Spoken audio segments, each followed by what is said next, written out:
vamos falar agora sobre um tema que muda muito o jogo.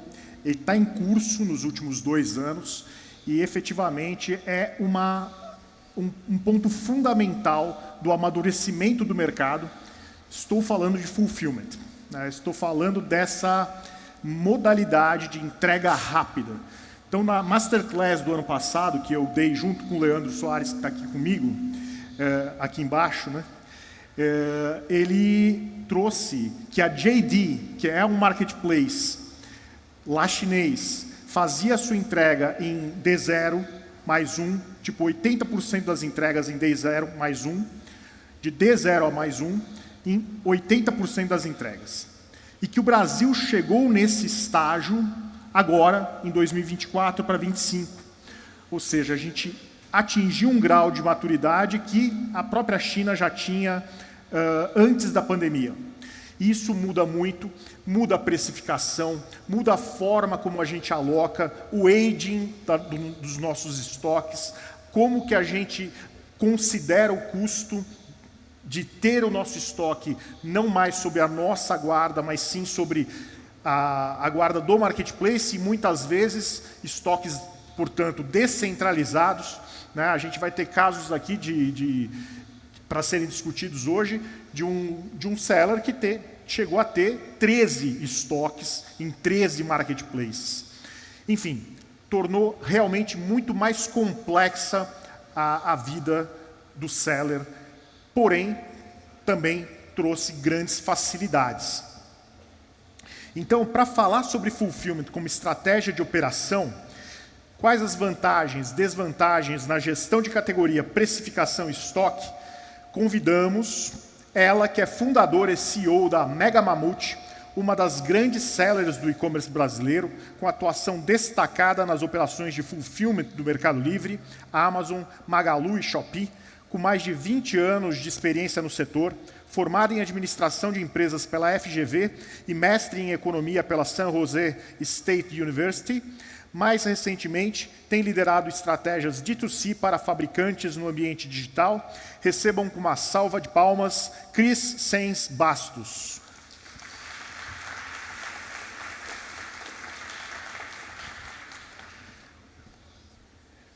Você senta na penúltima, por favor. Bem-vinda, Cris. Por favor. Nosso segundo convidado, eu queria também pedir uma salva de palmas para ele. Ele que é fundador das Lojas Mineiras, já foi premiado por boas práticas de venda e em 2018 recebeu o Prêmio Internacional Histórias que Inspiram. Desde então, ele ajuda outros vendedores, compartilhando seu conhecimento através da sua consultoria, que chama Y Consultoria. Eu queria chamar ao palco Raul Prado, fundador da Y Consultoria.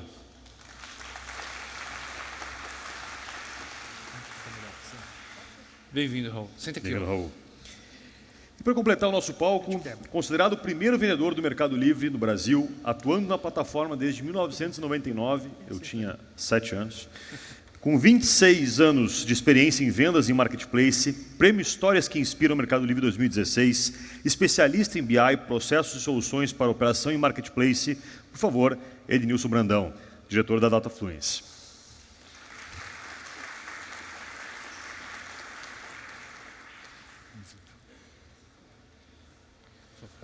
Bem-vindo. Por Ednilson. Sejam todos muito bem-vindos. Vamos pedir para eles se apresentarem? Vamos. Eu acho. Cris, por favor. O microfone da Cris. Está ligado, Cris? Uhum. Falar um pouco da operação, o que vocês têm feito. Bom dia. Agora sim. Como vai? Obrigada pelo convite, E-Commerce Brasil. Um prazer estar aqui de novo. Meu nome é Cristiane Sens de Oliveira Bastos, eu sou fundadora da Mega Mamute. Trabalho em e-commerce há 20 anos. Um desafio grande ser seller. Toda a movimentação aí de e-commerce, marketplace. E hoje a gente também faz operações de D2C no mercado.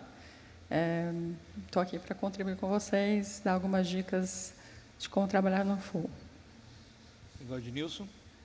Oi, eu sou Ednilson Brandão. Eu atuo no Mercado Livre desde 99. Fundei uma empresa onde eu permaneci durante 26 anos, né? e recentemente saí para um projeto dedicado à análise de dados e BI, e também de full commerce.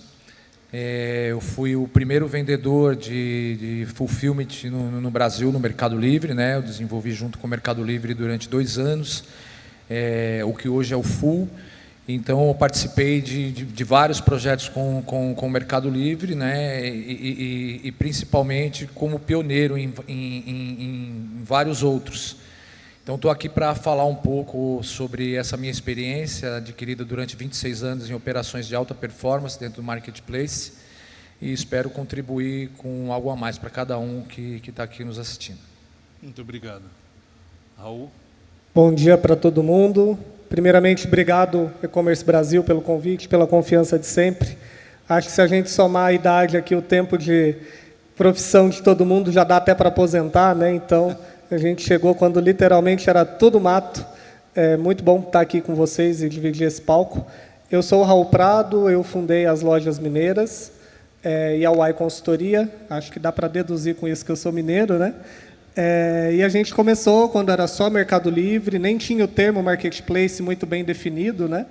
E a gente acompanhou essa evolução, o surgimento da logística como um ponto importante do e-commerce e como isso foi incluído no Marketplace. E, ao longo do tempo, vendo essa evolução, acompanhando e tentando sempre aproveitar o que estava sendo lançado como uma vantagem competitiva. E acho que esse é o grande segredo para quem quer manter a sua operação, é sempre estar antenado no que o Marketplace está fazendo, qual que é o rumo que ele está tomando. E a consultoria chegou agora, nesses últimos anos, como parte de compartilhar tudo isso que a gente aprende, vive na prática e todo dia tem uma novidade. E aí a UAI Consultoria ajuda outros vendedores a conseguir esse sucesso e ficar bem posicionado dentro do Marketplace. Perfeito. Cris, vocês trabalham com um catálogo gigantesco, né? A Mega Mamute é uma super operação, talvez aí um grande parceiro dos marketplaces, e a gente sabe da dificuldade da escolha do portfólio, especialmente quando a gente fala de fulfillment, e eu queria até que você falasse também em termos percentuais, quantos por cento hoje em dia você já está com da operação em fulfillment ou em centro de distribuição próprio, e a sua tomada de decisão na escolha do seu portfólio e o quanto que o algoritmo influencia nisso. A Mega Mamute trabalha com produtos de alto volume, então nossa estratégia hoje está muito linkada com fulfillment, então 80% do nosso mix de produto está no fulfillment, mas eu recomendaria isso para todos? Não exatamente. No nosso caso, faz parte de uma organização, a gente tem volume, nós temos a capacidade financeira, você tem que ter uma gestão logística muito clara, sabe, desse processo, porque anteriormente você tinha o seu próprio CD, no nosso caso, né? Nós tínhamos o CD e você usava aquele estoque para atender uma série de marketplaces. Se você vai colocar um produto dentro do fulfillment, ele está alocado só para um local. Então, sua estratégia de venda do produto tem que estar muito clara. Precificação, custo do frete, o tempo de giro, o tempo que o produto vai chegar dentro do Mercado Livre, ou do Magazine Luiza, ou da Amazon, da Shopee. Então, para a Mega Mamute é muito estratégico estar no fulfillment. Justamente porque o GMV das categorias que a gente trabalha já tem uma aderência de fulfillment muito alta. Então, para participar de um buy box, para a gente ter relevância de campanha, de marketing, por exemplo, aumentar, ter mais giro, deixar o produto dentro do nosso CD, não funciona. Então, para a gente é muito estratégico a operação. Perfeito. Bom, eu queria perguntar para o Ednilson. Ednilson, como você comentou no começo, você chegou no Mercado Livre em 1999. Nessa época, o Mercado Livre era quase um classificado digital, né? Dado da hora que você chegou até o cenário que a gente tem hoje, o que você entende que estruturalmente mudou no papel do vendedor? E mudou muita coisa, né? Hoje a gente tem uma coisa que é mais integrada. O que você entende são as principais mudanças do papel de quando você entrou para o que é hoje, o papel do vendedor? Bom, na realidade, você fez uma colocação muito assertiva, que de fato era um classificado digital naquele momento. Como vendedor, era algo muito amador, e eu, como vendedor, tinha que lidar com alguns desafios, né? Não existiam meios de pagamento, não existia logística, então nós tínhamos que improvisar tudo. Nós tínhamos que improvisar para você não correr risco na hora do recebimento, para você conquistar a confiança, né, de um comprador que estaria lá, por exemplo, lá no Nordeste, disposto a pagar antes de receber o produto. E a coisa era meio que envia primeiro para depois eu pagar, ou eu do meu lado aqui paga primeiro para depois enviar. Então era realmente algo bem amador, né? Então, na base do improviso, como eu iniciei na capital, então a gente tinha um volume bom ali de compradores, né, dispostos a entender mais sobre o seu produto. Então a gente, naquele momento, entendeu que poderia entregar e receber em dinheiro, que foi dessa maneira mesmo que se encontrou, né, a solução para ir aos poucos conquistando confiança. Em 2004 nós tivemos aí um divisor de águas, que o Mercado Livre ele veio com a solução Mercado Pago, que iniciou ali um outro momento em que a confiança começou a ser estabelecida, porque o Mercado Pago retia o pagamento até que o comprador recebesse. Então, aquele papel meio amador foi tendo algumas modificações. Foi ali que realmente começou a se denominar como marketplace, que foi o que o Raul passou agora há pouco, né? Tivemos uma mudança a partir daí. Eu entendo que aí sim passou a já ter o formato marketplace. E o papel do vendedor hoje, em um cenário onde nós temos um consumidor já cada vez mais exigente, devolvendo de uma maneira muito mais fácil, né, se acostumando e tendo ali como certo direito à devolução e à satisfação plena, e exigindo entregas cada vez mais rápidas, e tudo isso proporcionado pela evolução do marketplace em solução para os compradores. O papel do vendedor é realmente de se estruturar operacional e financeiramente para cumprir tudo isso que o marketplace hoje proporciona para conquistar a confiança do comprador. Então, o papel do vendedor hoje é de executar com excelência essa parte da operação.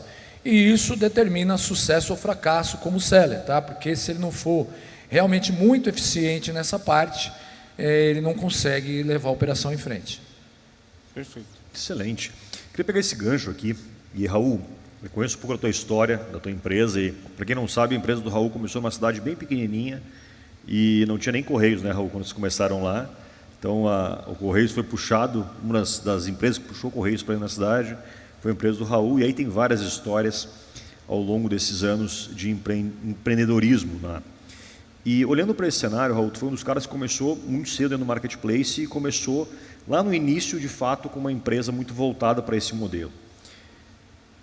A gente falou um pouquinho dessa virada do Mercado Pago, de quando a gente começa a transformar isso, de fato, em um modelo mais profissional do que a gente tinha lá atrás. Quando foi a virada para ti do marketplace dentro do negócio? Quando tu entendeu que, de fato, o marketplace ele seria um grande futuro para o teu negócio, ao invés do investimento muito mais alto na tua loja própria, que tu poderia compartilhar as duas coisas? Que momento que isso acontece? Eu comecei quando a comissão no Mercado Livre, que era o único que tinha na época, era 5%, e a classificação que tem de medalha, né, líder, gold e platinum, é porque você ganhava desconto na comissão à medida que você avançava nos níveis, né? Quem começa hoje nem sabe o porquê que é desse jeito, mas é por causa disso. E essa profissionalização que o Ednilson comentou, ela criou uma estrutura muito grande de precificação do marketplace perante a gente, o seller. Então, antes era 5% de comissão, agora essa comissão ela varia por categoria, tem uma taxa fixa até tal valor, tem uma tarifa de frete depois de um dado valor. Quem viu a atualização que entrou em vigor hoje, inclusive, a tabela ela tem 320 possibilidades de precificação quando a gente olha no frete. Então, se você não olha com muito carinho a precificação, eu vou tentar em cada resposta minha trazer uma dica prática. Se você não olha a precificação, entende ela e usa isso como uma vantagem competitiva, você vai acabar ou quebrando, porque você acha que vai receber X e recebe Y, ou você perde margem, competitividade, chance de expansão, oportunidade de mix de produto, porque você não está atento ao que, para mim, é o cerne do marketplace. É você entender quanto você paga e ter certeza que o repasse que você tem é aquilo que é o esperado. Então, eu acho que talvez o grande resumo disso seja, quando o marketplace se profissionalizou, eu percebi que aquilo era para valer e organizei a minha empresa para conseguir lidar muito bem com esses números e ter certeza que o planejado ia corresponder ao executado. Acho que esse é o grande ponto para todo mundo que lida com marketplace. Legal. Ednilson, vamos colocar isso na prática, né? O que ele falou é fundamental, ter uma organização de dados muito estruturada. Se fosse para você dar uma aulinha aí, o que você fez e faria nas operações em termos de estruturação de dados nesse setor, falando especificamente do fulfillment, né? Bom, estudando e executando a operação aí dentro desse modelo de fulfillment, o que fica claro é que sem uma operação estruturada em BI, não é possível você conseguir tornar essa operação lucrativa. Existem vários fatores a serem analisados, isso tem que realmente, de fato, ter uma estrutura de análise ali por trás, porque, como o Raul estava falando, são muitos fatores a serem analisados, né? E sem um BI estruturado, eu acho que dificilmente o cérebro consegue fazer com que a operação que já vive ali uma linha tênue, né? Entre o positivo e o negativo, que de fato ela permaneça como positiva, tá? Então tem que ter realmente um BI muito estruturado. Legal. Eu queria aproveitar o gancho dos dados e perguntar para a Cris. Cris, tendo o estoque e boa parte do estoque dentro do fulfillment, como você colocou na tua primeira intervenção, o quanto você sente que ganha ou perde na tua decisão de sortimento e giro? Porque, assim, às vezes pode passar a impressão que eu coloquei boa parte do meu estoque dentro do fulfillment, quem vai ditar a regra da categoria agora, ou do sortimento do giro, vai ser o algoritmo. Olha, a gente não trabalha com todos os fulfillments da mesma maneira. Sem dúvida, tem fulfillments que a gente é um pouco mais cauteloso no envio do estoque. Enquanto que outros, a gente tem uma estratégia muito mais extensa. E aí, como a gente faz isso? A gente faz teste. A gente valida toda a parte de precificação, sem dúvida, o BI que você tem que montar dentro da empresa ou contratar é essencial para você entender não só a sua margem do produto, a concorrência, o frete, quanto tempo você estava gerenciando o aging, se você tem outras... Tem o marketing também, que hoje é exigido, né? Então, acho que cada fulfillment, você vai ter uma oportunidade de mix de produto. Quando eu falo que todo o nosso portfólio está dentro de fulfillment, eu não trabalho com ele em todos os marketplaces. Tá? Eu verifico a oportunidade mercadológica, a comissão, se eu vou ter algum tipo de rebate, alguma vantagem competitiva, se eu tenho apoio do fabricante, se o próprio marketplace está disposto a auxiliar naquela divulgação do produto. Então, são análises assim, que são feitas até pré-compra. Para onde esse produto vai? É uma pergunta constante dentro da operação. A gente vai mandar para o Mercado Livre, vai mandar para a Shopee, vai mandar para a Amazon, qual é a condição? Tem marketplace também que, às vezes, muda o jogo depois que o produto lá dentro. Então, a gente já teve casos frustrados, né, que a gente fez uma compra focada numa venda num determinado lugar, e aí a condição comercial muda, e aí você não tem como vender o produto mais com o resultado. Aí você tem que fazer uma retirada do produto, negociar a taxa de retirada. Então, sem dúvida, Júnior, você está alocando capital de giro no fulfillment, né? Você tem lá um tempo determinado para pagar o seu fornecedor. O tempo que você deixa o estoque parado é dias de capital de giro. Então, você tem que estar medindo tudo isso. Então, uma operação de fulfillment tem que ser uma operação muito mais estruturada financeiramente e comercialmente, para você não só virar uma questão de algoritmo. Né? Legal. Eu pego esses dois pontos aqui, eu acho que é legal a gente ter essa visão, mas pensando que o fulfillment ele vai me aproximar de operações onde eu não conseguiria estar, de regiões onde eu não conseguiria estar sozinho, ou que eu teria um prazo muito longo, então eu vou ficar mais perto, é um fato. Mas, de fato, eu entender qual é a estratégia de estoque, custo de estoque, aí eu linko com o BI, para eu poder saber o seguinte, aquilo que está lá está me gerando quanto de rentabilidade e qual o custo que eu tenho para ter esse produto lá. Por quanto tempo esse produto fica lá e qual o custo que eu tenho para ele ficar lá dentro. E, ao mesmo tempo, quanto isso impacta na minha estratégia.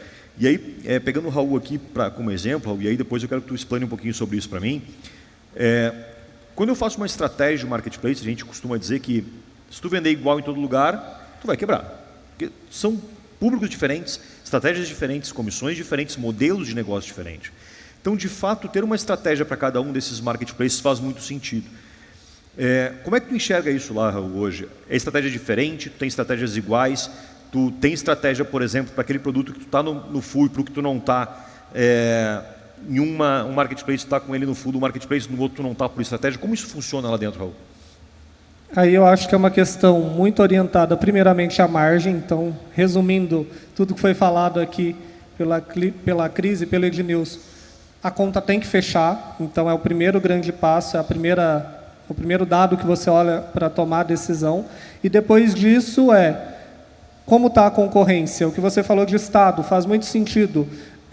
Qual que é o estado onde eu mais vendo o produto? Se eu não faço essa medição, eu posso estar perdendo até no imposto. Acho que faço o imposto por média, vai ver, eu vendo mais para um estado que o imposto é maior, eu estou tomando prejuízo. Se for menor, beleza. Se não, você já está com uma operação que não está sendo rentável.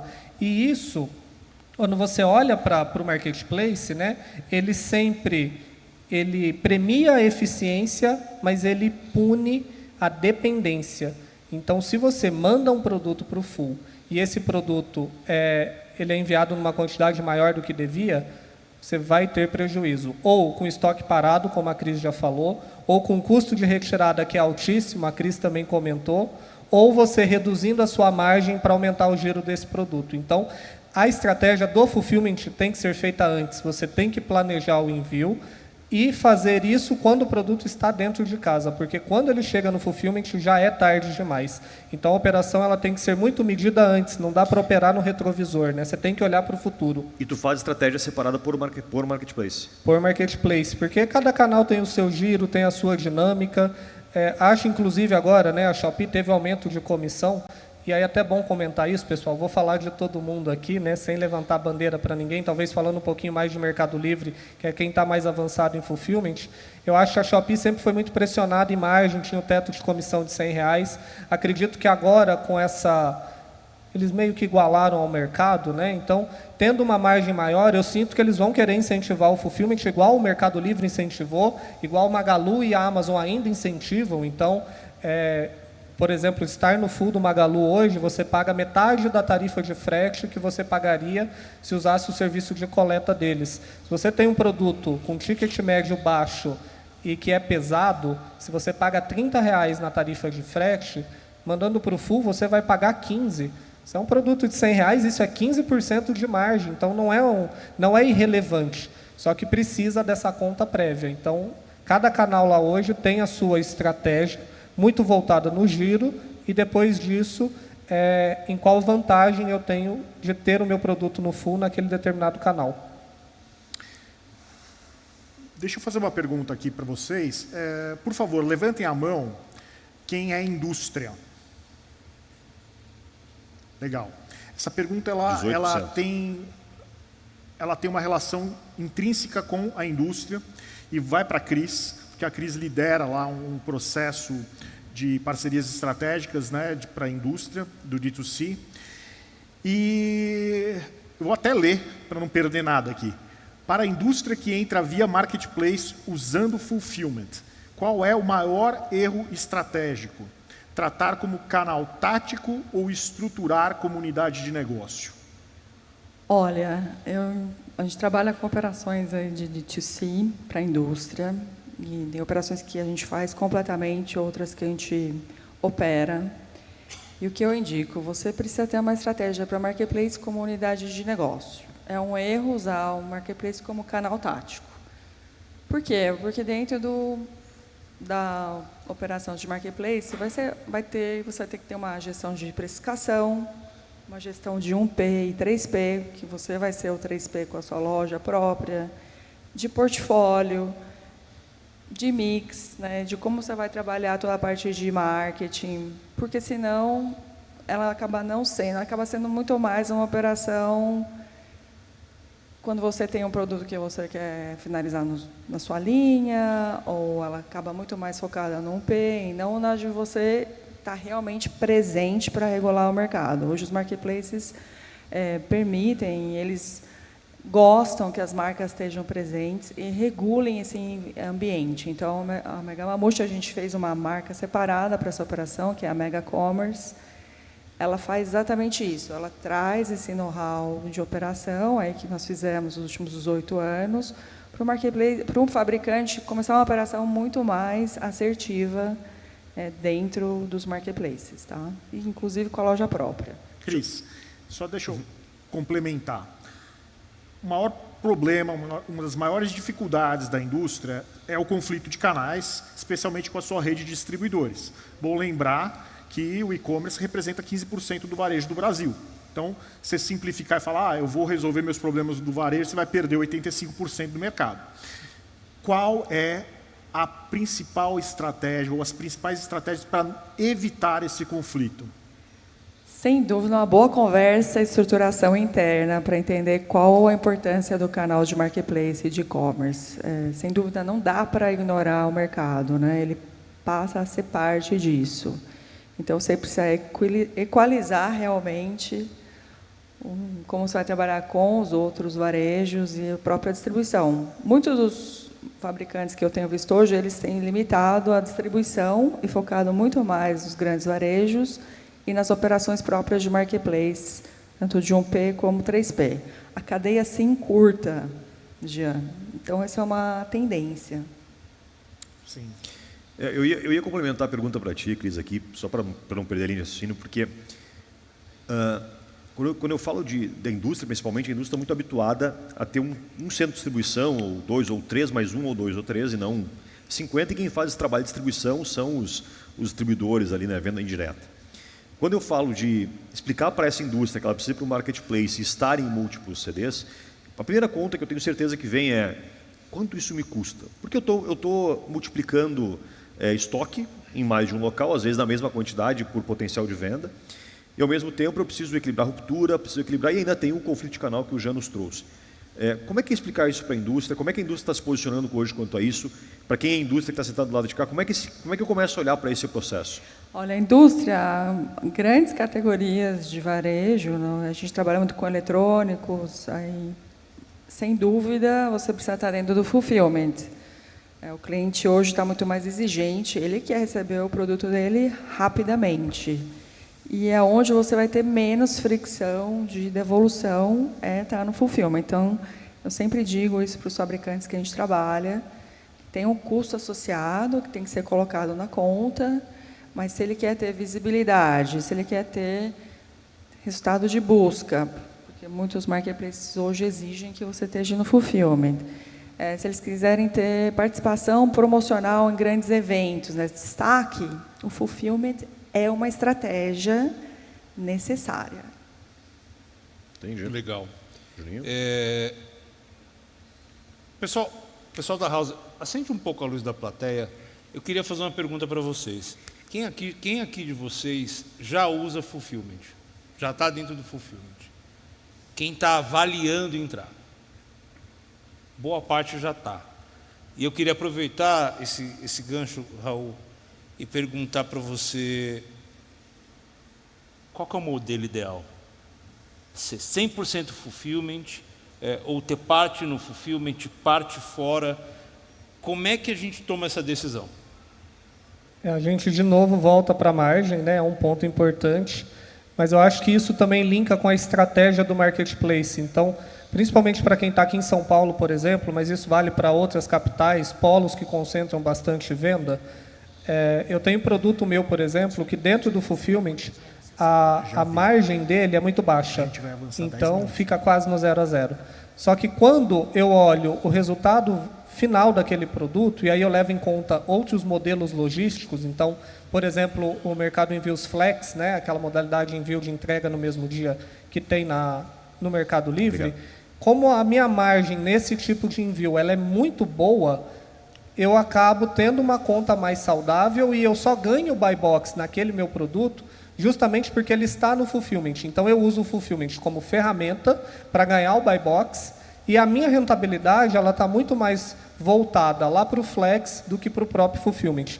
Então, é uma forma de você usar o que o Marketplace te oferece, garantir a sua rentabilidade e ter um resultado que você não teria sem essa ferramenta, porque hoje o fulfillment, principalmente no Mercado Livre, ele permite que você tenha 5%, 10% a mais de margem. Então, quem não está no fulfillment, se já está vendendo no Mercado Livre, enviar o seu produto para o full significa ter uma chance potencial de aumentar o preço de venda do seu produto de 5% a 10% e continuar tendo ou o mesmo número, ou no geral um número maior de vendas, porque você está no modelo que todo mundo já está habituado. Então, eu gosto muito quando eu estou na sala de aula de perguntar, olha, quem aqui compra no Mercado Livre? Quase todo mundo levanta a mão. Quem usa o filtro do full para definir para filtrar o que vai comprar? Muita gente levanta a mão. Então, não é o Mercado Livre impondo o fulfillment, é a gente como consumidor entendendo o valor do fulfillment e por isso o Mercado Livre deixa a gente vender 5%, 10% mais caro, porque ele sabe que mesmo mais caro, quem está do outro lado confia nesse modelo de entrega, que eu acho que é um resumo de tudo que a gente acabou falando até aqui. Sabe que eu sou um grande crítico aos modelos. E a pessoa fala, mas você não gosta do marketplace, do fulfillment, da venda direta? Eu disse, não é isso, eu gosto de ganhar dinheiro. Então, se o modelo não der dinheiro, para mim ele perde sentido. E nesse processo de entender, quando eu tenho, por exemplo, uma margem mais baixa, mas eu estou ganhando dinheiro na rentabilidade do processo que eu estou trazendo, para mim faz muito sentido. Quando eu tenho uma margem mais baixa, eu tento apostar em ganhar dinheiro no volume, é um risco muito grande. Tem depois um dia, perguntem para o Jean o exemplo que o Jean vai dar para a gente, um dia de uma aposta que o Jean fez lá de cueca, que está até hoje com as cuecas em casa tentando vender, né, Jean? Mas, então, quando a gente traz esse cenário, eu preciso ter um controle efetivamente muito bom. Seja nas consultorias, nas empresas que a gente visita, muitas vezes a gente não tem esse controle tão acentuado. E aí, Ednilson, para poder finalizar aqui como última pergunta minha, como eu construir uma tecnologia de informação dentro do processo que eu consiga, de fato, usar a inteligência do marketplace, seja de fulfillment, agora marketplace como um todo, seja do fulfillment, seja do marketplace, seja da minha loja direta, minha venda direta, ou até a loja física, para que eu consiga conciliar isso e poder tomar essa melhor decisão de dizer, pô, hoje me custa 6% de ads eu estar no fulfillment, para quem já fez essa conta é legal fazer, quanto custa tu colocar ads para ter o mesmo destaque de um produto que já está no full? Essa conta é uma conta bem interessante, vocês vão se surpreender quem fizer. Como é que eu controlo isso? Como é que tu está olhando para isso hoje? Então, nesse caso, eu acho que sempre passa por aquilo que eu falo que é a inteligência e análise de dados. Eu construí a minha operação sempre analisando dados, né? Quando se fala em operar fulfillment em mais de um canal, eu acho que é muito importante a gente entender o nível de informação que cada marketplace te entrega nas APIs. Os dados que vêm da API, eles proporcionam a você desenvolver ferramentas e também desenvolver métricas e análises. Vamos entender, por exemplo, que hoje o Mercado Livre é onde a gente consegue ter o maior número de informações para você conseguir apurar resultados e também para você ter mecanismos preditivos, tá? Esse percentual ao que ele está mencionando, isso está relacionado a vários fatores. O Raul já chegou a mencionar aqui sobre a questão tributária, que a gente entende que um determinado produto acaba vendendo mais para a região Nordeste, por exemplo, do que na própria região Sudeste, aqui onde você tem um DIFAL menor. Esse DIFAL ele já vai determinar nessa linha tênue, como eu mencionei lá atrás, qual que vai ser a sua rentabilidade mediante o próprio imposto que você está pagando, né? Então, tem produtos, por exemplo, que nós enviamos para o Fulfillment e descobrimos que aquele produto no Fulfillment acabava performando mais na região Nordeste do que na região Sul-Sudeste. Então, aquilo que era considerado numa determinada região do país, que era lucro, acabou sendo prejuízo vendendo na maior parte para lá, né? E aí existem vários outros fatores para que você consiga de fato entender aonde você, como ele disse, está ganhando dinheiro, aonde você está perdendo dinheiro. Eu sempre adotei a visão de que você operar em fulfillment em vários canais, você pode ter um canal ali que está te gerando receita e o outro marketplace está te roubando a receita que está sendo gerada naquele ali. Por quê? Porque você não está tendo o nível de informação necessário para você tomar as decisões de maneira preditiva, né? Eu acho que a análise preditiva ela é muito importante, acima de tudo, para você conseguir preservar e reter rentabilidade. É um desafio muito grande, mas eu acho que a inteligência artificial, a IA, ela está aí para nos ajudar. Cada vez nós temos possibilidades de desenvolvimento de ferramentas mais assertivas, mais eficientes, né? Assim como envolvendo isso na precificação, eu entendo que se você não colocar o custo da sua ineficiência na precificação, você também vai perder. Então, qual que é o desafio? É você diminuir a ineficiência. Você zerar a ineficiência é quase que impossível nesse ambiente que a gente se encontra hoje, de complexidade na gestão de tantas operações, né? Mas eu acho que você tem que apostar na redução do custo da ineficiência para você também reter e preservar e não precisar colocar esse custo para você se manter competitivo e manter essa rentabilidade tão esperada por todos, né? Muito bom. Para quem me conhece, sabe que eu sou um crítico no sentido da defesa da autonomia comercial. Eu vejo como um grande ativo, um negócio que tem a sua própria autonomia e, consequentemente, né, não ter dependências. Eu vejo como um grande risco a dependência de um negócio. E então, Raul, eu queria te perguntar, né, sobre esse aspecto. A gente vê, naturalmente, né, os 10 maiores marketplaces já concentram mais de 90% do e-commerce, e isso é um fenômeno mundial que foi descentralizado por conta da chegada dos asiáticos, mas é um fenômeno sem volta. Ao mesmo tempo, isso representa um risco para os negócios, e eu queria a sua visão. Você acha que o futuro é estar com os marketplaces, ou haverão caminhos também para a independência e novos modelos de negócio?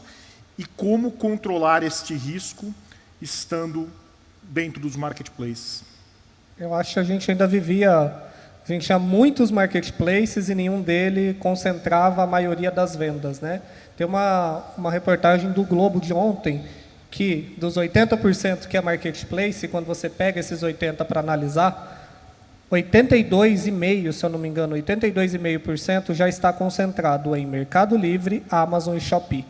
Então, assim, o marketplace já concentra 80%, 3 canais já concentram 80% desses 80%. Então, a concentração, eu acho que ela é inevitável, ela já está acontecendo. Ignorar o marketplace é perder 80% do mercado. Então, assim, tem como fazer fora, e tem 20% fazendo isso, mas eu acho que para quem opta em estar dentro do marketplace, são basicamente 2 caminhos. É o que eu brinco que é o seller sniper e o seller influencer. O sniper, ele dá o tiro certeiro, ele sabe tudo de precificação do canal, ele entende todos os dados, ele tem a informação que o Ednilson estava falando que precisa ter, então ele coloca o produto sabendo que aquele item vai vender, por quanto vai vender, quanto ele vai ter de margem. Ele opera melhor que todos os outros e por isso ele tem relevância dentro do canal. E o influencer não necessariamente precisa colocar a cara a tapa, mas hoje em dia é recomendado aí com TikTok, Shopee, Kawaii e tantos outros que tem, né, que tem essa pegada de live commerce e por aí vai. Só que é aquele seller que cria uma marca. Então, ele tem marca própria, ele tem uma comunidade, ele consegue comunicar com essa galera, seja por afiliados, por qualquer outro meio que ele tem fora do marketplace, e esse branding que ele cria, ele faz com que o marketplace vire um canal de distribuição. E como 80% da venda está lá, fica fácil ele conseguir realmente transformar o marketplace num canal de distribuição, só que ele usa o canal como uma ferramenta, como uma alavanca. E constrói toda essa marca por trás, e vai na China, igual a gente viu agora há pouco, o Camilo falando, traz o produto, pensa em inovação, cria algo autoral, e é isso que faz diferença e vira, de fato, um diferencial competitivo dentro do marketplace. Cris, Edmilson, Raul, muito obrigado pela participação de vocês. Acho que foi bem enriquecedora para a gente aqui. Mais uma vez, obrigado pela contribuição. Obrigada. Uma salva de palmas, gente. Salva de palmas. Obrigado.